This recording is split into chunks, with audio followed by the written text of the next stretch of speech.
Setiap orang dalam hidupnya memiliki jatah waktu yang sama. 24 jam satu hari, 7 hari dalam satu minggu. Dan tidak ada orang di dunia ini satupun yang memiliki waktu lebih daripada itu. Tidak ada perbedaan waktu kita dengan Elon Musk atau Bill Gates. Tidak mungkin kan waktu yang dikasih kedua orang terkaya tersebut 30 jam per hari, sedangkan kita cuma 24 jam satu hari. Semuanya sama. Yang membedakan adalah umur yang digariskan oleh Sang Pencipta. Walaupun memiliki waktu yang sama, tidak semua orang bisa memanfaatkan waktu dengan maksimal. Ada yang berhasil memanfaatkan waktu untuk menghasilkan karya terbaik. Dia fokus pada goals dan target yang ingin dia capai. Tetapi ada juga yang sama sekali tidak menghasilkan karya terbaik dalam hidupnya. Mereka menghabiskan waktu 24 jamnya itu sibuk dengan pacaran, Netflix, scroll media sosial yang tidak ada gunanya, berjam-jam, tiap hari, berhari-hari, dan tidak ada perubahan sama sekali. Kenapa ada dua orang yang kayak begitu? Apa yang membedakannya? Masa lalu? Enggak juga. Bahkan ada orang yang di masa lalu kelihatannya tidak punya masa depan. Akan tetapi, sekarang Anda kagum dengan dia karena dia sudah memiliki masa depan. Uang? Enggak juga. Ada orang yang dulunya punya uang, sekarang serba kekurangan. Dan ada juga orang yang serba kekurangan dahulu, sekarang serba berkelimpahan. Terus, apa yang membedakannya? Yang pertama adalah motivasi. Motivasi tiap orang itu berbeda-beda.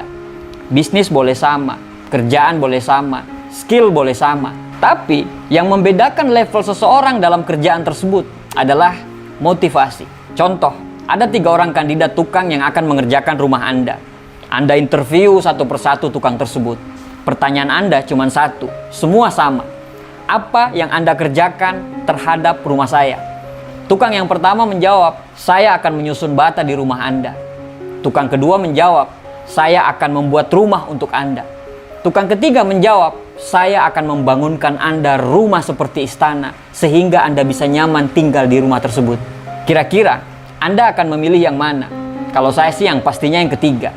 Kenapa? Karena motivasi dia untuk membuatkan rumah saya seperti istana. Orang yang punya motivasi tinggi adalah orang yang pantang menyerah, tidak kenal lelah, memiliki tujuan dalam kerjaannya. Karena dia memiliki tujuan, orang seperti ini biasanya akan memanfaatkan waktu dengan baik.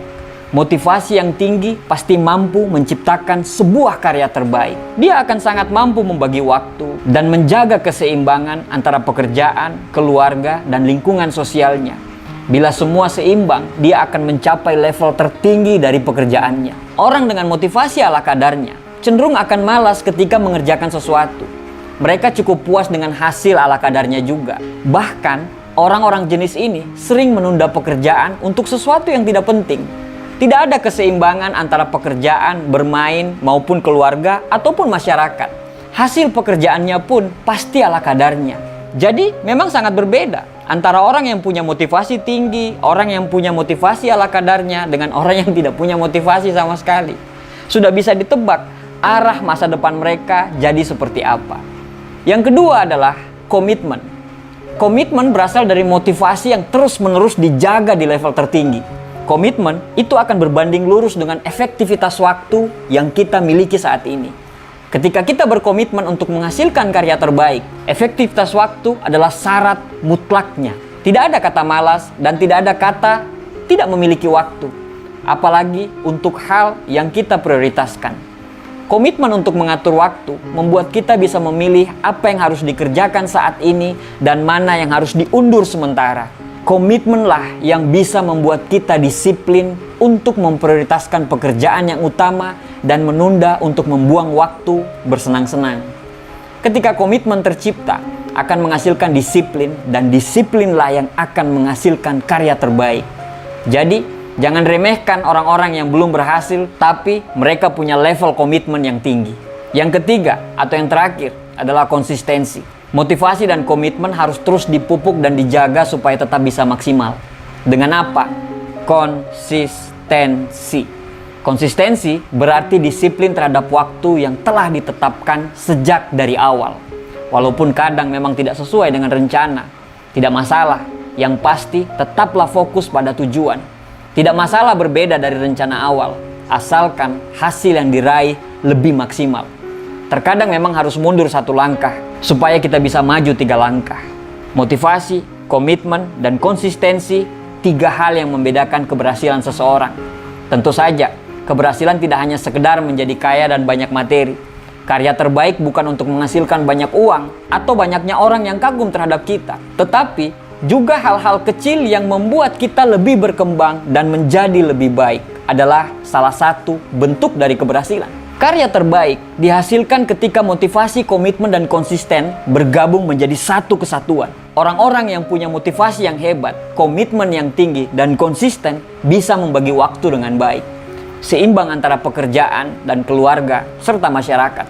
Orang-orang dengan motivasi yang rendah, komitmen yang lemah, dan tidak konsisten tidak akan bisa membagi waktu dengan baik. Itulah yang membedakan kondisi seseorang yang bisa membuat karya terbaik dan dia tidak bisa membuat karya terbaik. Buat kita semua yang masih belum bisa membuat karya terbaik, silakan teliti ulang motivasi, komitmen, serta konsistensi kita dalam kehidupan kita. Mungkin kita perlu mereset kembali sebelum beraktivitas sehari-hari, karena kita punya waktu yang sama dengan orang lain. Jika mereka bisa, insya Allah kita juga pasti bisa.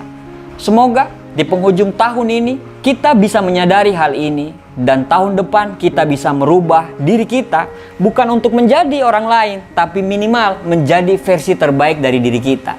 Kuncinya adalah di motivasi, komitmen, dan konsistensi. Semoga kita bisa berubah di tahun depan. Terima kasih, sukses buat kita semuanya.